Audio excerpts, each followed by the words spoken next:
Benvenuti sul mio canale, io sono Anna e vorrei condividere con voi il mio interesse per le storie di True Crime. Se anche voi volete approfondire e riflettere su queste vicende, vi invito a farlo insieme a me, a iscrivervi al mio canale e a lasciarmi tanti like di supporto.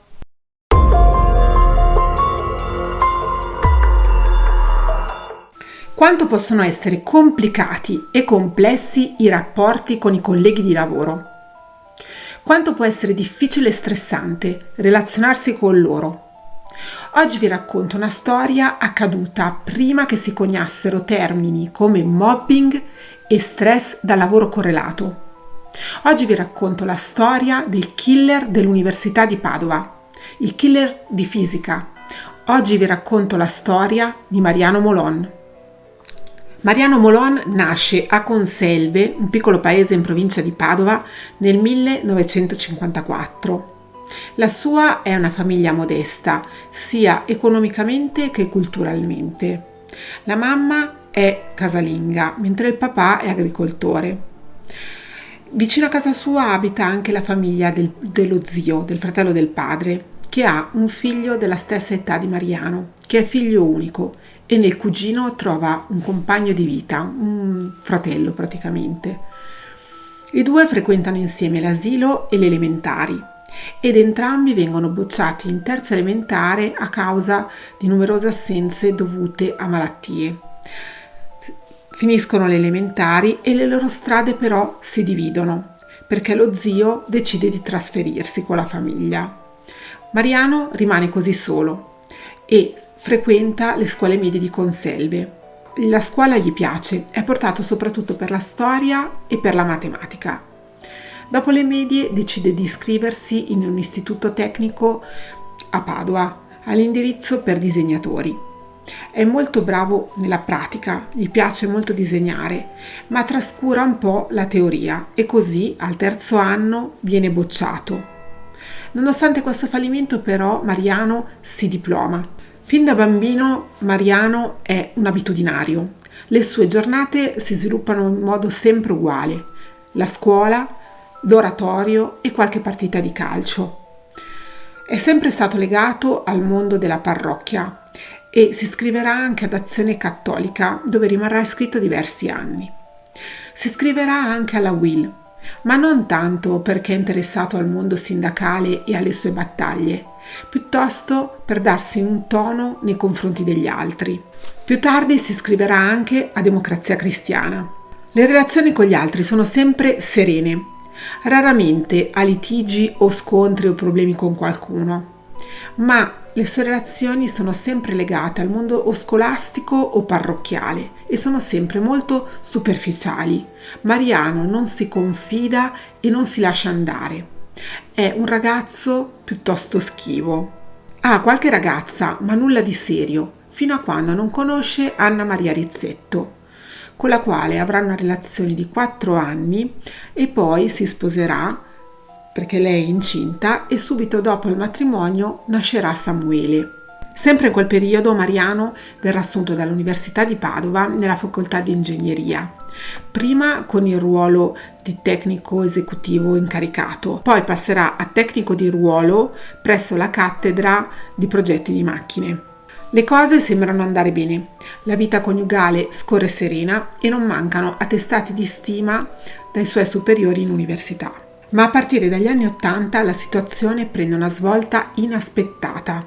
Molon comincia a essere trasferito e a cambiare frequentemente incarico. Il motivo di questi trasferimenti è sempre lo stesso: incompatibilità ambientale. I responsabili delle strutture dove viene trasferito osservano tutti che dopo un periodo iniziale di collaborazione Molon non collabora, non è disponibile, non rispetta le regole e soprattutto non è affidabile professionalmente e ne chiedono il trasferimento. Molon dal canto suo è perennemente insoddisfatto e pensa che le mansioni che gli vengono affidate sono degradanti. Inoltre spesso pensa che le persone a cui deve essere sottoposto siano meno qualificate di lui. A un certo punto viene anche assegnato a lavorare al centralino e in portineria. Gli spostamenti si susseguono sempre più frequentemente e Molon non riesce ad adeguarsi in nessuna di queste mansioni. L'uomo diventa sempre più insofferente al lavoro, alle regole e soprattutto ai rapporti con i colleghi di lavoro. Molon in alcune occasioni diventa anche aggressivo. Nell'ottobre del 1984 arriva a minacciare una collega con una forbice e per questo subirà un provvedimento disciplinare. Nel 1985 invece il responsabile dell'istituto di macchine per il quale lavora incarica il professor Ventrone di parlare con lui e di convincerlo a firmare un modulo per agevolare il suo spostamento in un altro ufficio. Inizialmente Molon sembra accettare la cosa, ma al momento della firma si irrigidisce e spinge il collega, che cade a terra. Richiami, sanzioni, riduzioni di stipendio non portano a nulla. Molon non cambia atteggiamento. Molon continua a trasgredire le regole, a non eseguire con dovuta serietà il proprio lavoro e soprattutto a trattenere pessimi rapporti con i colleghi di lavoro. Non è una situazione facile per Molon e questa situazione si riflette anche sulla sua vita familiare. L'uomo è stressato e la moglie inizialmente lo sopporta perché capisce che il marito ha problemi sul luogo di lavoro. Ma Molon arriva a essere violento e la donna non ce la fa più. Nel 1990 prende la decisione di lasciarlo e di trasferirsi a Padova. Samuele invece decide di rimanere con il padre e di vivere a Conselve, dove vivono anche gli anziani nonni. I due coniugi non interrompono del tutto i loro rapporti, si sentono telefonicamente e a volte si vedono. Pressappoco in questo periodo Molon decide di comprarsi una pistola. L'uomo è convinto di non poter effettuare l'acquisto perché non ha fatto il servizio militare e allora la compra intestandola al padre. Molon non ha dimestichezza con le armi, non ha mai sparato, a parte con un fucile ad aria compressa, ma ora, per qualche motivo ignoto, sente la necessità di avere un'arma per proteggersi. La pistola, una Beretta, viene custodita dal padre, che la tiene sotto il materasso in casa sua. Alcuni mesi dopo, però, il padre subisce un furto. Entrano i ladri in casa che trovano la pistola e rubano anche quella. Molon non vuole restare disarmato e quindi compra un'altra arma, sempre intestandola al padre. Quest'arma verrà conservata in un garage comune, in un cassetto di un antico armadio. Intanto al lavoro si susseguono gli spostamenti.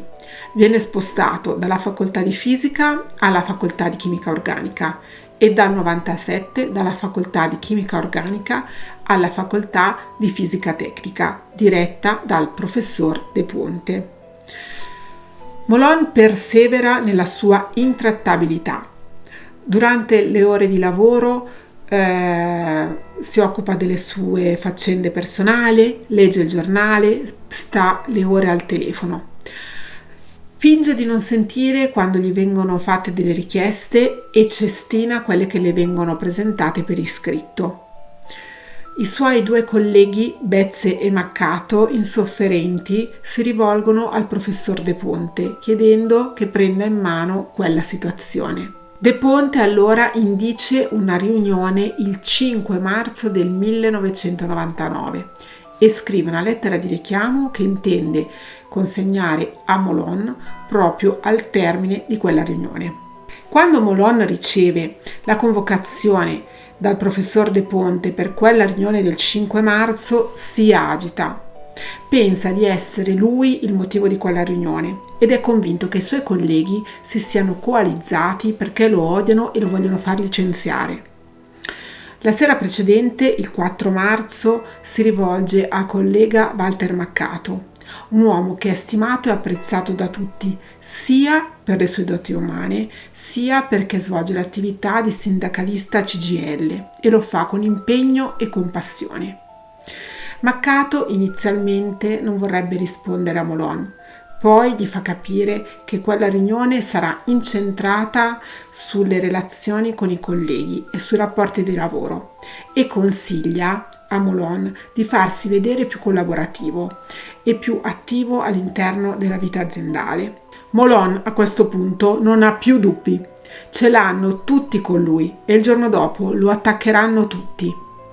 Quella sera rientra a casa, va in garage, prende la pistola e la porta in casa e poi la nasconde nel comodino, perché quella sera ha un appuntamento con la moglie e sa che la donna non tollera le armi. Maria Rizzetto arriverà in casa dopo il lavoro intorno alle 19. I due ceneranno insieme e durante la cena Molon riferirà alla donna dei suoi problemi sul posto di lavoro, sulla sua difficoltà nel gestire i rapporti con i colleghi e sul fatto che tutti si sono coalizzati contro di lui. Poi dormiranno insieme. Al mattino Molon, quando si alza, si mette in tasca la pistola, esce con la moglie, l'accompagna alla stazione per prendere il treno e fa colazione con lei. Poi arriva all'università e si comporta normalmente, come tutti gli altri giorni. Saluta il collega Lorenzo Danuti e gli fa una battuta, gli chiede se ha fatto testamento, perché quel giorno all'università scoppierà una bomba nucleare. Il collega non coglie l'allusione ovviamente e la battuta muore dove è nata. La mattina scorre tranquilla, nessuno nota nulla di strano in Molon, che rimane tranquilla alla scrivania e si alza solo intorno alle 10 per raggiungere la saletta dove è stata indetta la riunione. Molon è una persona estremamente fragile che fin da piccolo ha difficoltà a socializzare e ad adattarsi e soprattutto è incapace di riconoscere e accettare i propri limiti. Con il tempo costruisce di sé un'immagine pompata, gonfiata, dove aumenta i suoi tratti positivi, le sue virtù e le sue capacità. Le fragilità e le imperfezioni invece vanno a nutrire il suo forte narcisismo. Molon è sospettoso e diffidente rispetto agli altri. Le sue relazioni non sono mai approfondite. Non si vuole lasciare andare. Ha sempre paura che gli altri siano dei nemici, che vogliono far emergere le sue debolezze. Per questo motivo, sin da piccolo, non intreccia mai relazioni profonde. Non vuole assolutamente mettersi in gioco, non vuole confrontarsi, perché il confronto potrebbe far emergere i suoi limiti e la sua inadeguatezza. Sul luogo di lavoro, dove non può esimersi dall'avere rapporti sociali, diventa scontroso e intrattabile. Molon non vuole assolutamente mettersi in gioco. Per questo motivo la sua vita deve essere monotona, ripetitiva, rutinaria, perché in quello lui trova la sua sicurezza. Tutto deve essere prevedibile. Quello che non può essere sotto controllo è pericoloso. Per questo cerca di evitare qualsiasi situazione che implichi un coinvolgimento sociale. Per questo motivo è schivo, ritroso e cerca di evitare in tutti i modi di lavorare in team. Molon non vuole uscire dalla sua rassicurante routine, piuttosto preferisce rompere le regole sociali. La sua autostima gonfiata lo induce a non accettare delle mansioni che lui ritiene inadeguate alla sua statura. Questo però fa di lui un disadattato, una persona che a livello lavorativo è improduttiva. Il suo ego gonfiato però non gli evita di essere un uomo frustrato, ansioso e insoddisfatto. A questo disagio però Molon non reagisce emotivamente. Lui reagisce scaricando la colpa sugli altri, che sono tutti cattivi, che congiurano contro di lui. Tutti sono contro di lui, si coalizzano e vogliono fargli notare i suoi limiti solo perché lo odiano. Nessuno riconosce la sua bravura e le sue doti. Dal suo punto di vista, ogni fallimento in realtà è un atto eroico, perché lui sta lottando contro un mondo che lo odia, mentre lui è una vittima sacrificale. In questo modo, con questo meccanismo, la sua autostima è salva. Molon, dunque, è un uomo capace di intendere e di volere. anche se soffre di un disturbo paranoide della personalità, che lo induce a pensare che siano tutti coalizzati contro di lui e che lui sia una vittima di macchinazioni ai suoi danni. È un uomo che non perdona gli insulti, che porta rancore e che può reagire con rabbia e con violenza se pensa che gli sia stato mancato di rispetto. Quel 5 marzo 1999, nell'aula numero 216 al secondo piano del Dipartimento di Fisica Tecnica dell'Università di Padova, in via Bassi, alle 10, sta per iniziare una riunione. Intorno al tavolo sono presenti il direttore Francesco Ponte, di 57 anni, il suo vice, il professor Cesare Bonaccina, di 59 anni, e 3 dei 4 tecnici dell'officina, Antonio Bezze, di 48 anni, Walter Maccato, di 51 anni, e Mariano Molon, di 45. Quell'incontro è stato sollecitato da Bezze e Maccato, che si sono rivolti al professor De Ponte chiedendogli di intervenire nella situazione che si era creata a causa del comportamento di Molon. L'uomo, infatti, nell'ultimo tempo aveva dimostrato un'insofferenza sempre più forte per le regole e collaborava sempre meno con i colleghi. È De Ponte a prendere la parola per prima, in modo pacato e gentile.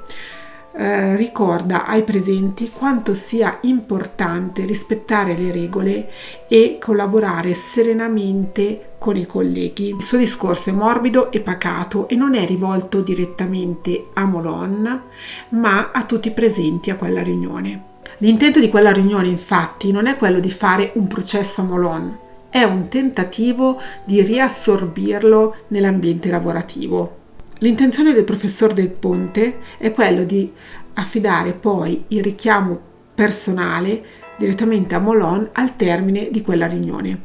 In quella lettera il professor De Ponte ha scritto di quanto sia importante stabilire dei rapporti sereni e collaborativi con i colleghi, unico termine essenziale per poter continuare a lavorare in quel dipartimento. Dopo De Ponte prende la parola Maccato, che pone l'accento sull'importanza della correttezza nel rispettare le regole in modo da creare un ambiente di lavoro più sereno, più pacato. A questo punto della riunione Molon sbotta e con tono di voce alto dice di non capire per quale motivo è stata indetta quella riunione, perché lui sul posto di lavoro non ha problemi. De Ponte a questo punto replica Molon mostrandogli l'elenco di tutte le prove di acustica che non sono state eseguite e dicendogli di come anche gli incarichi più semplici non vengano eseguiti tempestivamente. A questo punto Molon sbotta dicendo che il suo unico problema è di trovare 600 milioni di lire per comprarsi la casa e poi dice che a quel punto lui deve uscire, deve andare a mangiarsi un panino. Ma a quel punto Del Ponte, infastidito, gli nega l'autorizzazione a lasciare la sala e lo invita a concentrarsi maggiormente su quella riunione, che non è incentrata sui suoi problemi personali. Anche Maccato cerca di intervenire in quella che sta assumendo sempre di più i contorni di una lite. Molon scatta in piedi, in mano ha una pistola, una Manurin calibro 7,65 e comincia a sparare. Non spara a caso, ma prende accuratamente la mira. Il primo ad essere colpito è Maccato, al torace. Il secondo è il professor De Ponte, alla testa. Bezze e Bonaccina sono in preda al panico e cercano un posto dove nascondersi. L'arma viene puntata contro Bezze. Vengono esplosi 2 colpi. Uno lo colpisce all'addome. Molon è calmo, si muove con lentezza, individua il suo bersaglio, prende la mira con la mano ferma e spara. Nonostante sia ferito, Bezze riesce a guadagnare l'uscita da quella sala insieme al Bonaccina e si rifugiano in un altro ufficio. Anche Molon poco dopo lascia la sala riunioni, percorre il corridoio e scende le scale e si trova di fronte l'ingegner Doretti. Sentendo le urla e poi gli spari, l'uomo aveva lasciato la sua postazione, era uscito gridando a tutti di scappare. Sulle scale si trova davanti Molon. Si rende conto che è sconvolto e nota che la tasca del cappotto è insolitamente gonfia. Capisce di aver di fronte l'assassino, ma cerca di mantenere la calma e gli chiede cosa sia successo. Molon gli dice che non è successo nulla e che ora ha molta fretta perché deve andare. Sono circa le 10:30 quando Molon esce dall'università, sale sulla sua Fiat 500 rossa, esce dal parcheggio facendo sollevare la sbarra e si dirige verso il centro di Padova. Qualcuno intanto ha chiamato il 113 e si scatena l'allarme. All'università arrivano la polizia e i carabinieri e si pensa che l'assassino sia ancora all'interno dell'università. Arrivano i tiratori scelti che si piazzano alle finestre e i militari con il mitra che fanno sgomberare l'università. Si scatena il panico tra urla e gente che cerca di scappare in tutti i modi. Esce a sirene spente l'ambulanza che porta via i feriti. Il panico dura 2 ore, fino a quando giunge la notizia che Molon si trova presso il suo avvocato e che si vuole costituire. 60 minuti dopo essere uscito dall'università, circa le 11:30, Molon si presenta presso lo studio del suo avvocato Balduin, in centro a Padova. Sarà proprio il suo avvocato a chiamare le forze dell'ordine, che giunte sul posto arresteranno il Molon che non appone resistenza. Molon sembra tranquillo e chiede alle forze dell'ordine come stanno. Non ha capito di aver ucciso. I carabinieri cercano di rassicurarlo. Molon è un uomo di 1,90 m, largo quasi come un armadio. Cercano di farlo stare calmo, gli offrono un caffè. Lui si preoccupa che la moglie Anna Maria, dalla quale si sta separando, e il figlio Samuele, che sta svolgendo il servizio militare, siano informati con le dovute cautele. L'interrogatorio dell'uomo durerà fino alle 7 di sera. Quel 5 marzo doveva essere una riunione di routine. Una routine che improvvisamente e inaspettatamente si è trasformata in una strage. Walter Maccato morirà poco dopo essere stato colpito. Francesco De Ponte sopravviverà, ma in stato vegetativo. Morirà 6 anni dopo, senza mai svegliarsi dal coma. Antonio Bezzi rimarrà a lungo sospeso tra la vita e la morte. Fu colpito e ferito all'addome e ad un braccio. Morirà 7 anni dopo un lungo calvario causato da quelle ferite. L'ultimo proiettile avrebbe dovuto uccidere il professor Bonaccina, che però è stato fortunato. Il proiettile l'ha solo sfiorato. Molon, dopo i 3 gradi di giudizio, è stato condannato a 26 anni di reclusione. Era stata chiesta la perizia psichiatrica e l'uomo è risultato essere capace di intendere e di volere, anche se aveva dei gravi disturbi della personalità. Per anni il suo legale, Balduin, ha chiesto l'infermità mentale e a tutt'oggi ha detto che quell'uomo andava curato. Molon ha finito di scontare la sua pena ed è tornato in libertà dopo 18 anni di reclusione. L'uomo non si è mai pentito e non ha mai chiesto scuse ai familiari. È convinto di non aver colpa perché pensa di essere stato provocato. La storia del killer dell'Università di Padova termina qua. Ho voluto proporvi questa storia perché il tema delle relazioni con i colleghi di lavoro è un tema molto delicato. Immagino che tutti voi abbiate di più disparate esperienze.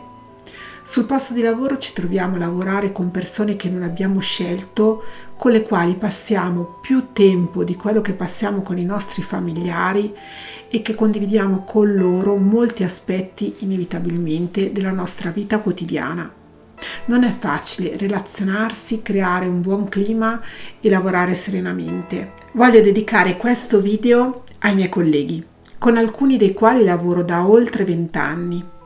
Da oltre 20 anni condividiamo gioie, dolori e la maggior parte del nostro tempo. Non abbiamo potuto sceglierci, ci ha unito il destino, ma insieme abbiamo dovuto imparare a collaborare, a relazionarci e a raggiungere determinati risultati. Li ringrazio in particolar modo perché, pur non apprezzando il genere true crime, mi inviano articoli, mi prestano libri, mi dispensano consigli, mi esortano a non mollare. probabilmente gradirebbero per me un'altra carriera. E cosa dire? Non deludiamoli, iscrivetevi al mio canale, lasciatemi tanti like e io vi aspetto sempre qui, sempre domenica alle 10. Un bacione, ciao!